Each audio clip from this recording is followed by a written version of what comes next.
Hello my friends and welcome to Y's World. I'm Y, and in today's Sunday session we're going to talk motivation. I'm going to ink my first ever manga panels, and I've just watched Stranger Things 2, so I'm going to go outside and have a stroll for the narration side of it. So excuse the background noise if there is any, and we're going to roll into that now. So here we go.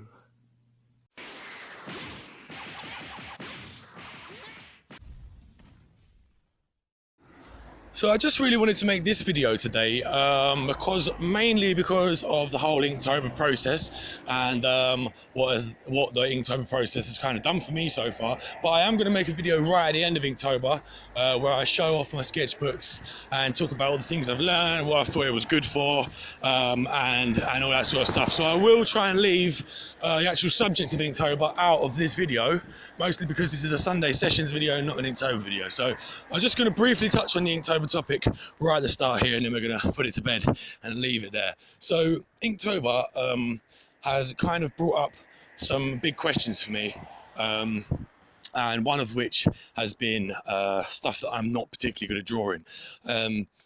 And being that I've done a lot of concept art for my graphic novel, and a lot of sort of sketches, and I've written out a lot of it, never drawn particularly much of it until I then linked it in with my Inktober journey using the prompts that Jake Parker gave in the official list to combine that with scenes from my graphic novel that actually relate to things I've already written in the novel version of it.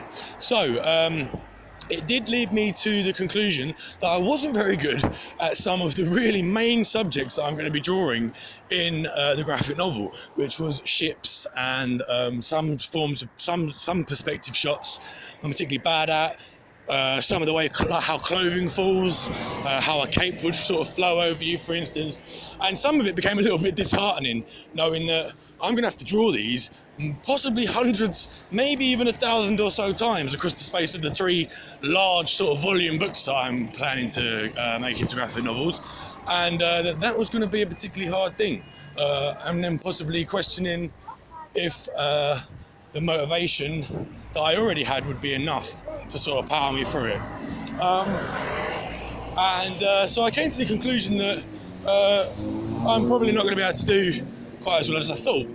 And that was a little bit self-defeatist, because obviously, you know, just because I can't draw one form particularly well now in this moment doesn't mean that after a week of hard studying and drawing it sort of every day that I wouldn't be able to do that. Now again, the recent drawing every day, which is something that I did before Inktober anyway, just not necessarily as finished pieces in ink, has kind of let me see that you can develop very quickly with one specific type of style if you're doing it on a regular basis. I've been drawing the whales a lot that you've seen on my channel if you've watched it regularly throughout this last month or so, and Cal, the main character, I've drawn him too many times really. I could probably introduce you to some new characters, but all those characters were completely formless before doing the sketches that I've done for them. So they've literally just came to fruition out of nowhere. So that then sort of helped me realise that, well, it helped boost my motivation for the whole thing, because I thought, well, you know, it is possible to develop pretty quickly when you are focusing down on one thing. Now, another thing that's kept me motivated is watching all of you guys' journeys through the last month or so. And there was quite a few artists that I followed before Inktober that were just absolutely brilliant artists. Not all of them on YouTube, some are on Twitter. Any of you that know me that are from Twitter know that I'm quite active on Twitter. I do like to sort of waffle a little bit on Twitter. I am on Insta as well, but I don't talk a lot on there. I just kind of post my pictures in more of an album sense. But some of you guys that I met before Inktober are phenomenal artists, and that helped me to stay motivated. Whenever I felt like, you know, I know some people look at other people's art and they kind of, so they say they feel inspired, but really it kind of feels like a kick in the teeth because you look at someone else's art and it's so much better than yours. And I have had a few people kind of comment to me, oh, yours is so much better than mine, and I never see it. I just think, what are you talking about? So I kind of humour the comment by saying, oh yeah, you know, I like yours as well, it's really good. And, you know, I think it's just sometimes we don't appreciate our own work. So again, coming back to the idea of staying motivated in the whole process, is that you can take two different looks, two different views on something. So the first view is that of a negative view, where you look at someone else's work and think, oh, I wish I could do as well as that, and oh, you know, blah blah blah. Just nonsense, this negative spew and bile coming out from those places of self-defeat, where we just really were finding a justification to stop doing something, or to stop putting in so much work because the work doesn't feel to be paying off. It's those times when you push through, and at the end of it, you look back and realise, wow, I actually did quite well. I should probably give myself some credit. And in those moments, that's where your motivation comes from. And it's repeating that motivation. So repeating that pattern that keeps you that keeps you sort of winning. The process of getting through the bit where you think nothing's happening and just driving through it for long enough, ignoring that voice, to get to the point where you can look back at something and really see its fruition, really see what you've benefited, how you've grown, what you've done, and appreciate that, and feel motivated by that.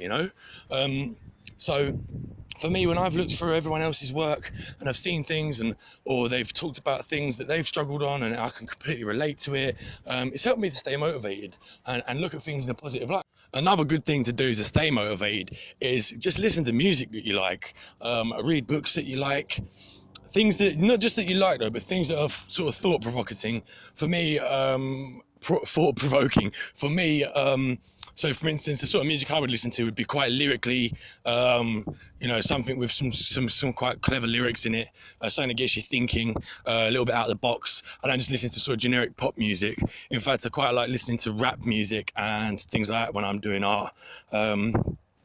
I mean, to people, do you say that it can influence your style of art? I think if you're already pretty fixed on what you're doing, and you've got your style and stuff, then I don't think it personally doesn't affect me anyway. The whole music thing, it doesn't change the outcome of my art.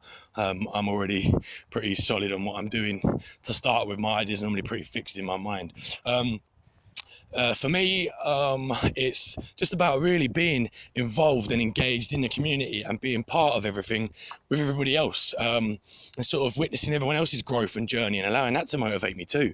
I mean, I've met people during this Inktober process that at the start of it, I don't think they actually had an art channel, or really any sort of art direction. They've just decided, all right, I'm going to do this Inktober thing, and then managed to upload every single day since. So I know some people have dropped out and some people have kind of done a half version and whatnot, but those people have motivated me to think, these people weren't really even claiming to be artists beforehand, but they're clearly very good, and they're very dedicated and very committed.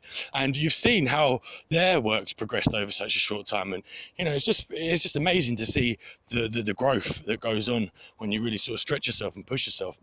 And again, that's another thing that keeps you motivated, by pushing yourself, taking yourself out your comfort zone. I like to sort of play around with different mediums regularly, even if I don't have any idea what I'm doing. I don't look at guides first and think, I just let myself feel it out and see, do I like that? Do I not? I don't know. And if I do decide that I like it, then obviously I'll look into it in more depth, and try to make something of it. Um, so the album that I have actually been listening to recently is the Wu-Tang Saga Continues album. It's their new album. It's kept me very motivated. It's a brilliant album. If you're into sort of rap music and stuff, you should definitely give it a listen, because it's very good. It's very lyrically written, and I mean, they're just very good at what they do. It's quite gritty and raw, despite how well known they are, but it's really good. Alternatively, you can listen to classical music, which I also quite enjoy. So I think I'm probably going to just leave it there this week. I just wanted to spend another couple of minutes just thanking everybody. Not a couple of minutes, that's quite a long time to repeat to myself on a thank you, isn't it? But seriously, it's been completely inspiring to me, and absolutely motivating to me to have the support that I've had from the circle that I've had. So it has been great. I really appreciate you guys. Thank you very much. I'm going to leave it there. So yeah, have a great week, and I hope you enjoyed this Sunday session. Bye.